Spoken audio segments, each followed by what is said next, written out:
So you've got your house in order, customers are being looked after, your factory's transformed in terms of culture, attitude, the look and feel of the place. What are the next couple of big moves that you make over the few years to obviously to achieve the results that you achieved? Well, so a couple of things. Very early into when I joined the business, we'd actually started looking at acquiring another bus business in the UK for its coach product line and potentially for more capacity and potentially, to be honest, to take on some of the very tough. It was a very unionised environment in Falkirk. We did everything in Falkirk, so it wasn't quite tools down every 2 minutes, but it wasn't, if you like, a marriage, and it wasn't, gives and takes and sort of pluses and minuses. So a combination of buying Plaxton, which was, we bought it within a few months of me joining the business, and that gave us, a slightly bigger stage to play on in terms of product, in terms of customer base, in terms of capacity, but also cost structure and creating a little bit of internal competition as well. So that coupled with really looking then at growth markets, and really the growth markets, I didn't want to take on the Germans in Germany. Why would you take on Mercedes or MAN in Germany or Scania or Volvo in Scandinavia? Because you're going to win second prize, bloody knows, don't be stupid. So our sort of strategic rationale was, where could we take the double deck? It's a bit of a niche product, but same road space as a single deck, carries twice as many people.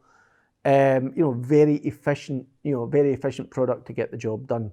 Where are the highest margin markets? So markets like the US, Canada, where the buses are still federally funded, so government 80% funding, so margins were much more attractive.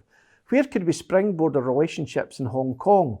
See if you can put 4,000 buses into Hong Kong with the load factors, the topography, make them commercially attractive. Why couldn't you take them into Singapore, Malaysia, New Zealand, Australia, Vietnam, Indonesia, and so on? So kind of lazy man in me saying, well, how do we leverage what we've got first and foremost? So that then sort of got us into the, right, built a small team in North America. What do you need in terms of product, in terms of price point, in terms of service and support to sell a couple of hundred buses a year? That's transformational for us in that market. So we laid that out, and within a couple of years, we really get quite excited about it. And we did the same in Asia Pacific. So in Hong Kong, how do we become market leader in Hong Kong first and foremost? And how do we then use that as a springboard initially into Singapore? And then let's look at New Zealand and Australia, because they're high margin markets. And in cities like Melbourne and cities like Sydney, they're so expensive to live and so expensive to park. If you're going to commute, do you want to be standing, hanging on to an articulated bus, or do you want to be sat? Right? So you can check your smart device, check your emails. And then today, 10 years on, 4G enabled, bus, coach, it's been brilliant for us because, as commutes get longer, because people basically can't afford to live downtown, whether it's Edinburgh, whether it's Glasgow, whatever, the commute becomes 30, 40 minutes, and you want to be productive in that time. You'll be way more productive sitting down, maybe even with your smart device charging, whilst doing your emails or playing games or whatever it is that you do. And we also saw oil hitting $120 a barrel, so that was brilliant for us, so we got quite lucky there. So we'd always designed an aluminium, lightweight, double-deck bus. So we then looked at fuel burn per passenger carried or fuel burn per seat. It was way more efficient than any single deck or any articulated bus would be. So we boiled all that into a bit of a pack, if you like, and said, right, well, to get to 500 million in 2012, we got to 480 million in 2012. Now remember, when I set this out in 2007, people thought I was smoking dope, so we failed. Right? We only got to whatever 94, 95, 96% of our target. But I wonder if I'd set a target of 250 million, would we have got to 230 or 240? So luck played a part, as it always does. The right bums in the right seats. I think, back to that small steps, we didn't say we're going to be the biggest in North America here, we're going to be this and these big lofty goals. Maybe shaming me, maybe I've not been ambitious enough. But, growing our business almost threefold in the first 5 years, I'll take that. And if that's a failure, I'll take a failure every day of the week. No, looking back, you think you could have done the figures you'd mentioned, the bigger figures?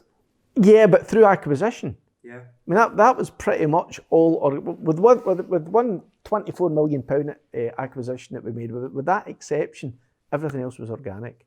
And we took our sort of, EBITDA from around 6-7 million to nearly 40 in 2012. You really did it weigh on you the fact you only made 97% of your goal? Well, the fact I've just shared that with you, would tell you that Still winds you up. I'm still, close but no banana.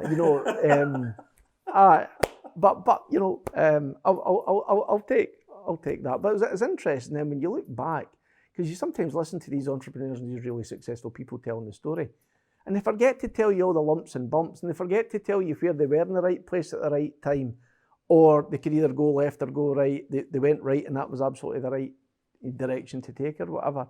And I think you've got to try and always be open, whether I like to admit it or not. Luck does play a part, and having the right team around you is a real blessing, because without the right team around you, you might be driven, you might be hardworking, you might be all these nice adjectives, but it's a team sport. Yeah.